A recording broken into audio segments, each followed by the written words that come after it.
आज हम आए हुए हैं ट्रेडर कंट्रोल मैनेजमेंट एनजीओ, जिन्हें मैम चलाती हैं, और इसका सीधा सीधा हिंदी शब्द यदि देखा जाए, विश्वासघात को मैनेजमेंट करने वाली, विश्वासघात कंट्रोल करने के लिए।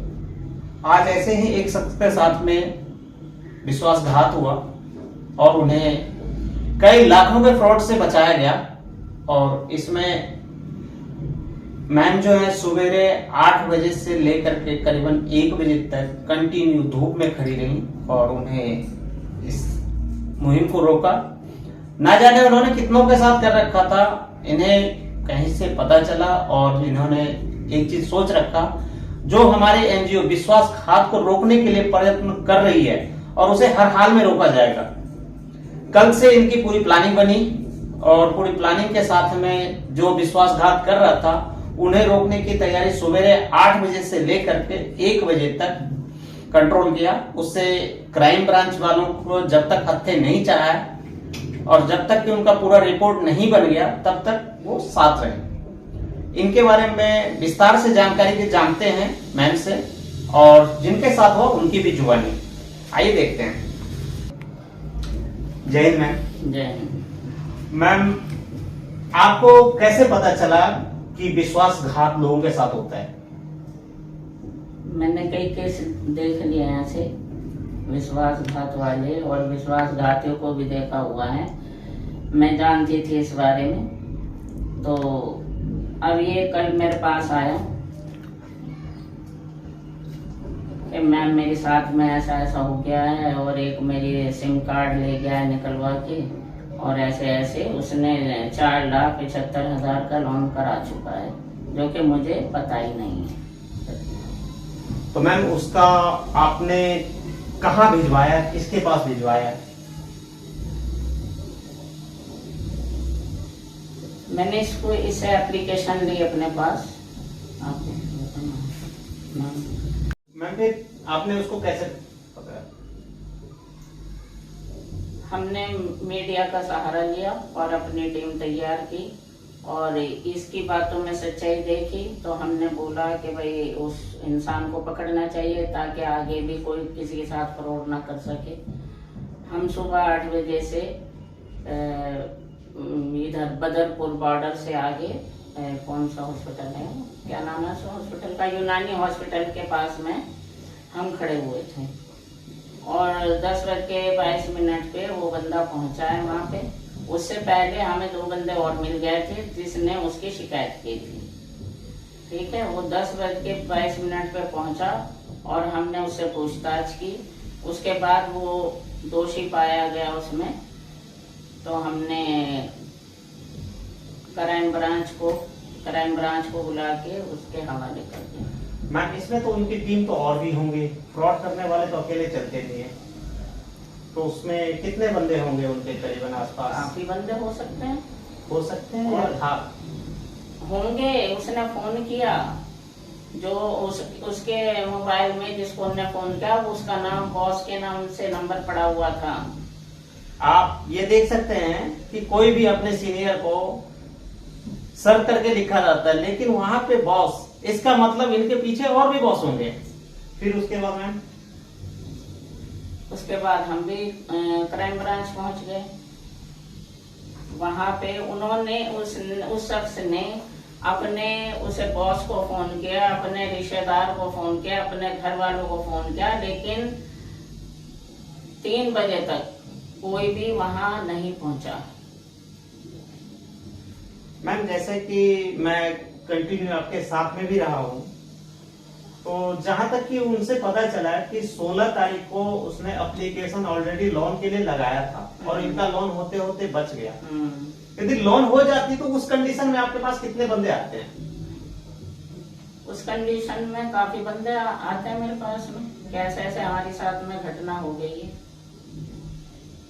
जो भी है, साइबर क्राइम कई तरीके से बढ़ चुका है, ऑनलाइन से लेकर के ऑफलाइन, और आज जीता जाता उदाहरण मैम ने दिया और कैसे फ्रॉड से बचाया। मैम फिर बाउंसर का भी आपके पास कॉल आता होगा, जिन्हें रिकवरी के लिए कॉल आती होंगे, आपके पास मैसेज देते होंगे? हाँ, आता है। आप उनसे कहते होंगे कि इन्होंने लोन नहीं लिया है। मेरे पास खुद मेरे अपने नंबर पे लोन आता है कि आपके जानने वाले ने लोन लिया है, और अगर आप उनको या तो पेश करो, नहीं तो आपको ये लोन भरना पड़ेगा। मुझे अक्सर परेशान किया जा रहा है उस चीज में।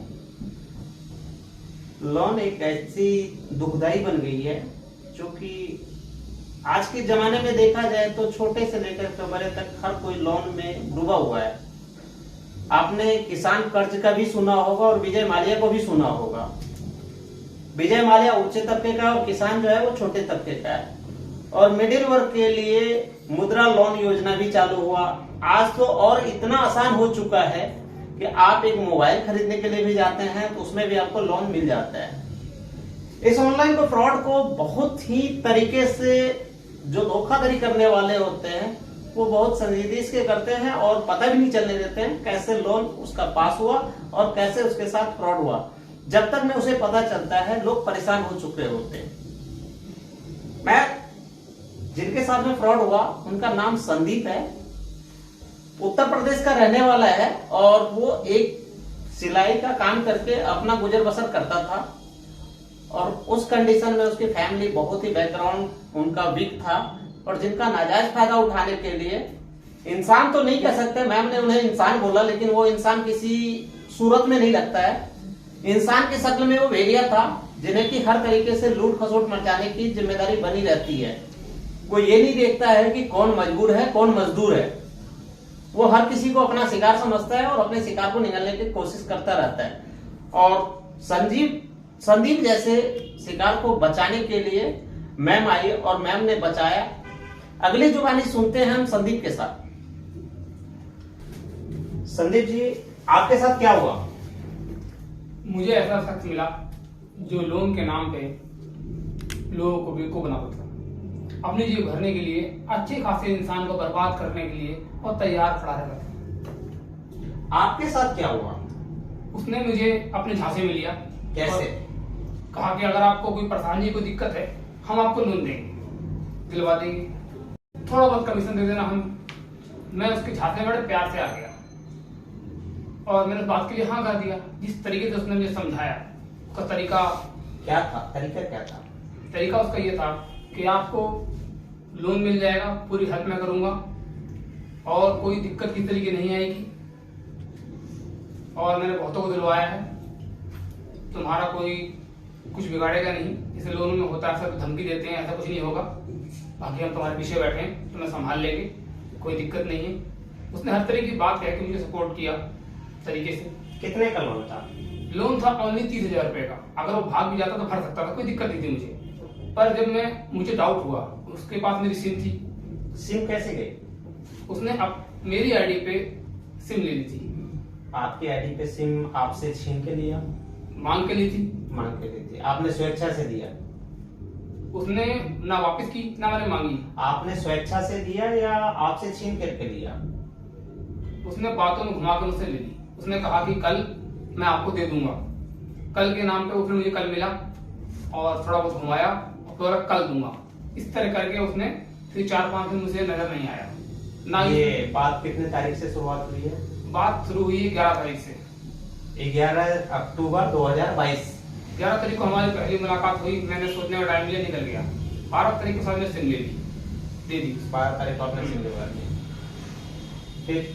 फिर उसके बाद जब 3-4 दिन मुलाकात नहीं हुई सिम देने के बाद, तो मेरे दिमाग में एक बात आई, हो सकता है बंदा फ्रॉड है जो मेरा फोन नहीं उठा रहा है। फोन ना उठाने वाला बंदा मुझे फ्रॉड नजर आता है। मैंने डाउट किया उसके ऊपर और जाके उसकी तहकीकात करी। जहां पे सिम ली थी, सिम देने वाले बंदे ने मुझे डायरेक्टली कहा कि आपकी सिम में 4 लाख इस तरह का लोन है। 4,75,000 और नई सिम पे? नई सिम पे। आपने पहले कभी लोन लिया है? मैंने कभी कोई लोन नहीं लिया, मुझे कोई जानकारी इसकी नहीं थी। फिर जब ऐसा लगा तो मैंने मदद मांगी। एंजॉय में आगे यहाँ तक आके मैम के पास, तो मैम ने मेरी पूरी मदद करी और सारी टीम ने मदद करी और आज वो अंदर है और मैं आराम से सुकून में बाहर। यदि लोन हो जाता तो आपकी परेशानी कहां तक बढ़ती? यहाँ तक बढ़ती कि सुसाइड करने की नौबत। आपने अक्सर देखा होगा कि लोन के नाम पे बहुत सारे लोग सुसाइड कर लेते हैं और बकायदा उसने लोन लिया भी नहीं, ना ही उसे पता था। 4,75,000 कोई छोटी अमाउंट नहीं होता है, जो कि 30,000 की लोन के लिए किसी के आगे हाथ पैर जोड़ रहा हो। और 30,000 वाले को यदि 5 लाख का लोन मिल रहा हो और 5 लाख भरना भी हो, उसका हमारे हिसाब से EMI भी 30,000 रुपए बैठ रहा होगा। उस EMI और इंश्योरेंस, फाइल चार्ज, बहुत सारे फ्रॉड इस तरीके का होता है कि जो कि एक अमाउंट के चक्कर में उसे उतने का EMI भी बन जाती और 5 साल तक 6 साल तक जो भी होता है वो भरते रहता है। और इस कंडीशन में क्या होता है कि जो 30,000 के लोन के लिए रो रहा है और हर महीने 30,000 कहां से भरता, लास्ट उसका एक ही स्टेज होता है सुसाइड। और सुसाइड में कुछ नहीं होता, सिर्फ यह कहा जाता है बंदा परेशान हो गया कर्ज से। कर्ज किसने लिया, किसको दिया, कब दिया, कैसे दिया, जो जाने वाला था वो चला जाता, लेकिन उन्हें पता भी नहीं रहता और ना ही उनके घर वालों को पता होता। ऐसे ही बहुत सारे NGO हैं और बहुत सारे हेल्प सेंटर भी हैं जहां से कि आप हेल्प ले सकते हैं। और मैं धन्यवाद करता हूं ऐसे मैम का, जिन्होंने कि इस शख्स का इस वक्त साथ दिया, लूटने से बचने तक। और जहां तक कि क्राइम ब्रांच वालों ने यह भी बताया इस बंदे के पास एक दिन टाइम नहीं होने के कारण ये बच गए। 11 तारीख को इन्होंने सिम नहीं दिया, 12 तारीख को वो सिम दिया। सिम देने के बाद इनके आधार कार्ड में अपडेट करवाया गया। आधार कार्ड में अपडेट कराने के बाद इनका फोटोकॉपी लेकर के गया। उसके बाद कहानी चली। अगले दिन शायद जिनके पास वो गया होगा, ये क्राइम ब्रांच वालों के कहने के अनुसार मैं आपसे बयान कर रहा हूं, उन्होंने बताया जिस तारीख में वो गया वहां पे उस दिन उसकी मुलाकात नहीं हुई। अगले दिन ये खुद बिजी हो गया था जिस शख्स को लूटना था। अगले दिन वो बिजी होने के कारण नहीं जा पाया। तीसरे दिन जब इसे मौका मिला, उन्होंने पेपर प्रोसेस के लिए दे दिया। और चौथे दिन इन्होंने सिम वापसी, डुप्लीकेट सिम निकलवा लिया, जिन्होंने ये नया सिम इनके नाम पे लेकर के वो गया था। जैसे इन्हें पता चला कि फ्रॉड हो रहा है, इन्होंने वो सिम वापसी ले लिया। वो घबराहट में ये सोच करके बैठ गया कि मेरा सिम अब तो काम नहीं हो पाएगा। जिनकी मुलाकात करने के लिए, दोबारा मुलाकात करने के लिए जब अपने गंतव्य स्थान पर पहुंचे, जहां पे कि वो अपना शिकार ढूंढता था, उस जगह पहुंचने के बाद इनसे मुलाकात हुई, बातचीत हुई। बातचीत होने के बाद पता चला कि कई बंदे उनके झांसे में आ चुके हैं और परेशान हैं। उनके साथ में कई टीम होंगी, हो सकता है 5 भी हो, 2 भी हो, 3 भी हो। जैसा कि वो जिस बाइक से आए थे उस पे 2 हेलमेट टंगी हुई थी। 2 हेलमेट टंगने का मतलब होता है 2 आदमी तो ऑलरेडी था, लेकिन जो हत्थे चढ़ा वो सिर्फ एक चढ़ा। पुलिस वालों के कहने के अनुसार टाइम बच गया और अगले दिन यदि सपोज डेट 1-2 दिन और लेट हो जाता, संदीप कुमार जैसे आदमी उनके हत्थे चढ़ चुका होता, लोन का पैसा उनके अकाउंट में जा चुका होता और संदीप परेशान हो चुका होता और वो मौत में हो चुका होता। धन्यवाद है ऐसे मैम का, सैल्यूट है दिल से कि वो वक्त वक्त पे हर जगह विश्वासघात करने वालों को सही जगह ठिकाना पहुंचाते हैं और अपना कर्तव्य निभाते हैं। धन्यवाद दोस्तों, जय हिंद। ऐसे ही खबरों को जानने के लिए